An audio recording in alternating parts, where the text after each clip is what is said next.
Hello everyone, আসসালামু আলাইকুম। সবাই কেমন আছেন? আশা করি সবাই ভালো। বাই দ্য ওয়ে, আমি দিনাজ কুকিং হোম থেকে সবাইকে অনেক স্বাগতম জানাচ্ছি। আজকে আপনাদেরকে রান্না করে দেখাবো রুই মাছ, টমেটো, সিম আলুর পাতলা ঝোল।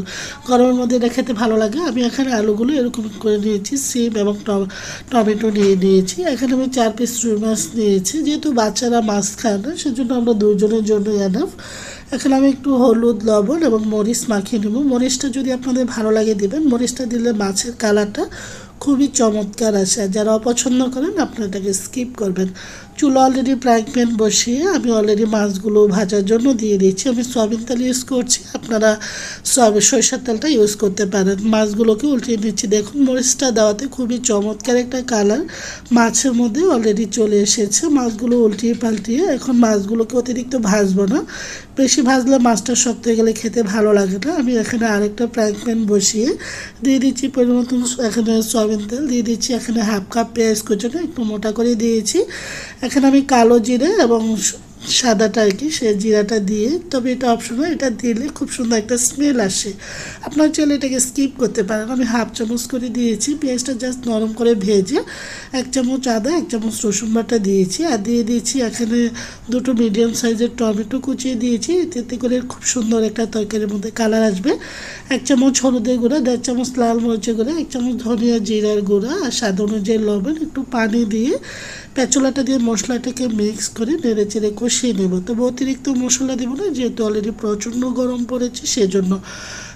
তেলটা অলরেডি কিন্তু মশলাটা ছেড়ে উপরে চলে এসেছে। প্রথমে আমি এখানে আলুটা কষিয়ে নেব। আপনারা চাইলে সিম এবং আলুটাকে ভেজে নিতে পারেন। আসলে আমার হাতে সময় ছিল না, আমি সেটা করে নিই। আলুটা ভাজতে ভাজতে আলুটাকে প্রায় আমি 40% মতন কষিয়ে এখন সিমটা দিয়ে দিয়েছি। সিমটা তো আসলে নরম সবজি, এটা কষিয়ে নিচ্ছি। এখন আলুটার সাথে সিমটাকেও আমি ভাজিয়ে নিই কাঁচা অবস্থায়। আমি এখানে আলুর সাথে কষিয়ে নিচ্ছি আর কি। তা আপনারা সিম আলু দুটো ভেজে নিতে পারেন। তো আমি আসলে তাড়াহুড়ার জন্য, যেহেতু অনেক গরম পড়ছে, রান্নাঘরে আসলে আমাদের এখন মহিলাদের থাকাটা অনেক দায় হয়ে গিয়েছে। কি করা, পেট থাকলে খেতেই হবে, যতই কষ্ট হোক না কেন। সিম এবং আলুটা কষিয়ে আসার পর আমি এখানে পর্যাপ্ত পরিমাণ পানি দিয়েছি। সিম আলুটা সিদ্ধ যাওয়ার পর যেন ঝোলটা থাকে ওইভাবে দিয়েছি। দিয়ে ঢাকনা দিয়ে ঢেকে এখন আমি এটাকে ফুটিয়ে নিচ্ছি, মানে সিদ্ধ করে নিচ্ছি। সিম আলুর ঝোলটা অনেকাংশ কিন্তু এখানে টেনে গিয়েছে। এখন মাছগুলো দিয়ে দিয়েছি এক এক করে। আপনারা যে কোনো মাছ দিয়ে কিন্তু রান্না করতে পারেন। সিম আলু টমেটো এই ঝোলটা আসলে পাতলা ঝোলটা যে কোনো মাছ দিয়ে খেতে অনেক ভালো লাগে। আমি এখন দিয়ে দিচ্ছি টমেটো। এখানে প্রায় 5-6টির উপর টমেটো ছিল। টমেটোগুলো দিয়ে এখন নেড়ে চেড়ে ভালো করে মিক্স করে আবার এখন আমি ঢাকনা দিয়ে ঢেকে রেখে দেবো। আরও প্রায় আমি 10 থেকে 15 মিনিট পর্যন্ত রান্না করব। 10 থেকে 15 মিনিট পর চলে এসেছি। আস্তে আস্তে কিন্তু ঝোলটা কমে আসছে। তা আমার কিন্তু রুই মাছ দিয়ে সিম আলু টমেটো পাতলা ঝোলটা এই গরমের মধ্যে কিন্তু দারুণ জমে জমে হয়ে আসছে। দেখতে পাচ্ছি চমৎকার ফ্লেভার বের হচ্ছে। আমি নেড়ে চেড়ে দিয়ে, তো আমি এখন দিয়ে দিব হলো 1 মুঠো ধনে পাতা দিয়ে উপরে ছড়িয়ে, তারপরে আমি এখন এটাকে চুলাটা অফ করে তারপর ঢাকনা দিয়ে ঢেকে 5 মিনিটের জন্য রেখে দিব। এতে করে ধনে পাতার স্মেলটা নষ্ট হবে না। চুলাটা অলরেডি আমি বন্ধ করে দিয়েছি। এখন ঢাকনা দিয়ে ঢেকে রেখে তারপরে চলে যাব এই রান্নাটা আমি সার্ভ করে দেখানোর জন্য।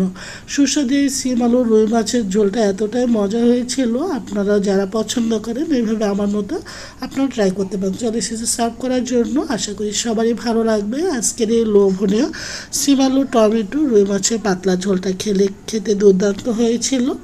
যারা পছন্দ করেন তাদের খুবই ভালো লাগবে। আমি এখানে একটা প্লেট ডেকোরেশন করছি। এখানে আমি ভাতের সাথে এখানে ভর্তা ছিল, রুই মাছ টমেটো আলুর ঝোল ছিল, সালাদ, লেবু আর কাঁচামরিচ। আশা করি সবারই ভালো লাগবে আজকের এই রেসিপি।